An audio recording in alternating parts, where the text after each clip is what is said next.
make my homemade sandwich bread with me, but with no honey. So I still use 1 tablespoon of dry active yeast. Instead of honey, I use 2 tablespoons of white sugar and then 2 cups of warm water. And then you just want to give that a quick little stir and then let that sit for about 10 to 15 minutes until it looks something like this. Next, you want to give it another quick little stir, and then the next thing I did differently was I added bread flour. Now, I didn't know how much bread flour I needed, so I slowly added it in, and I had more on the side. I did use about 4.5 cups of bread flour, so I needed less in this recipe than I did in my normal recipe.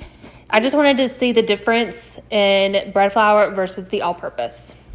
Next, you still added 2 tablespoons of melted butter and then a 1/4 teaspoon of salt and let that get all nice and soft.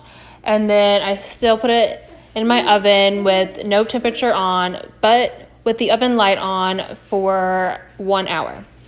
After that hour was up, I floured down my surface, and then I did knead it for probably a minute or so just to get a little bit of the stickiness off. And then I formed it into a ball, and I got this bread knife, and I actually really like it better than a regular knife. And so then you just want to put it into a rectangle and roll up like a cinnamon roll and let that sit covered for 1 hour in heavily greased loaf pans. And after that hour is up, put it into your oven at 375 for 30 minutes. And there you go. It was actually so much better than my other